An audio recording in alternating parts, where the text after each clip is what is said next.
he's going to be 82 when should he be reelected, and if he serves out the entirety of a second term, he'll be closer to 90 than he will be to 80. And this raises lots of concerns, justifiable concerns in my view, about his ability to fulfill all the obligations of the office, concerns about his health, his ability to actually finish out a second term, and what that means for the possibility of a President Harris stepping in. There are lots of concerns that are raised in that space. One more point on this, though. The front runner on the Republican side is no spring chicken either. If it ends up being Trump, he will be 78, which will be, should he win in 2024, that would make him the second oldest person to hold the office. I think the question of Joe Biden's age is going to be fairly significant once he announces and as we move through the campaign. It's important to remember that 2020 was by far not even close to being a normal election with the pandemic, everyone, nearly everyone under lockdown. So he wasn't campaigning like a normal candidate would have been. And so now at the age of 80, I think that's going to be a significant factor, whether or not he's going to be able to keep up with that pace that voters expect to see candidates, put themselves through when they're running for president. So we stand with you. Putin may circle Kyiv with tanks, but he'll never gain the hearts and souls of the Iranian people.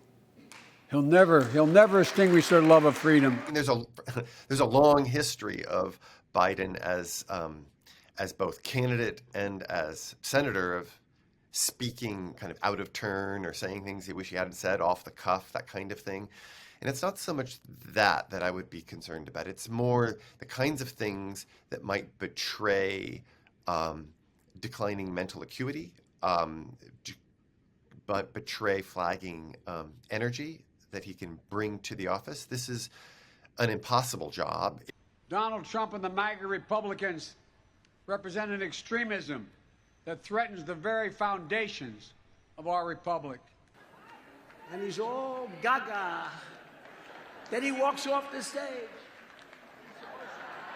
But he's supposed to walk that way. Go around. Where am I?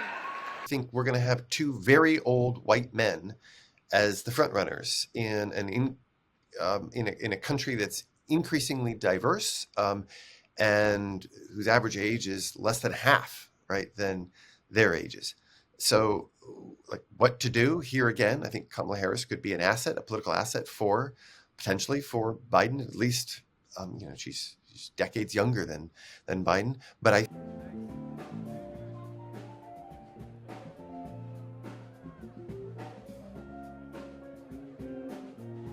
they're going to have to rely probably on Kamala Harris quite a bit. They're going to have to rely on, other surrogates, that really the next generation of leaders in the Democratic Party. And I suspect that they're going to want Barack Obama out on the campaign trail as much as possible.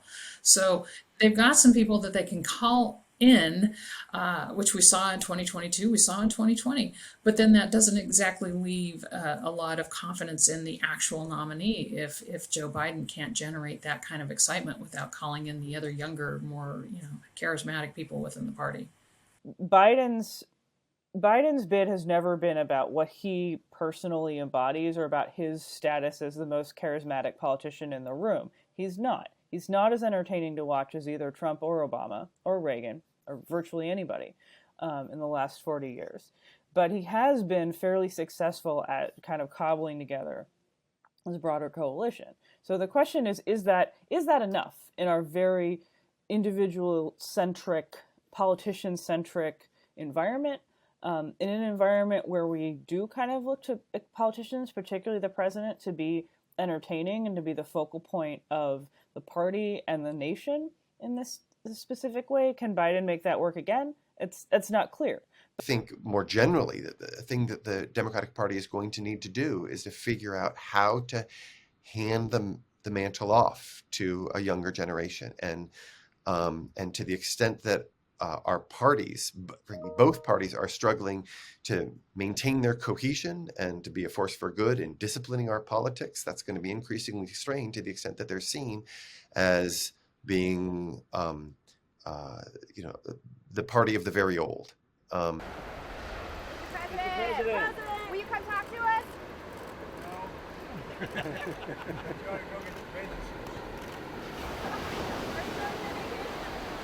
enjoying it a great deal on the phone a lot of good news reports. So. Well, he would be setting a record, but records for aging are being set all the time. You know, we now have a 100-year-old marathon record, which was inconceivable a while ago. There have been world leaders in the past that have lasted that long, but I think we're in new territory here because we're healthier than we ever were before, and I think not everybody has realized that fact that an 80-year-old or an 86-year-old today, particularly one that's had a history of good health, is very, very different than an 80 or an 86-year-old was 50 years ago.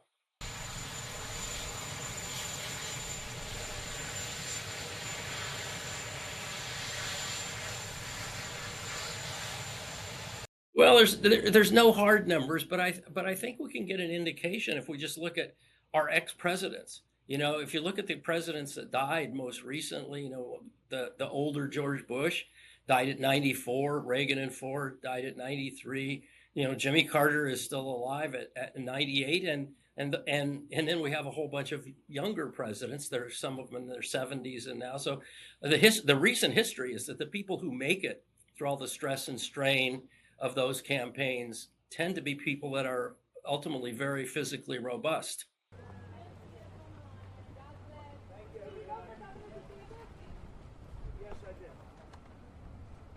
Yeah, I mean, it's something that I don't think you can ignore because even the healthiest people, when you get up there, health can turn around very, very quickly. So it's something to be aware of. But again, the amount of medical supervision and monitoring that a modern president is under is just incredible. And so my thought is if his physicians think that he's up to it and he gets through the rigors of a presidential campaign, that there's no reason to think that he couldn't, continue to the end of a second term.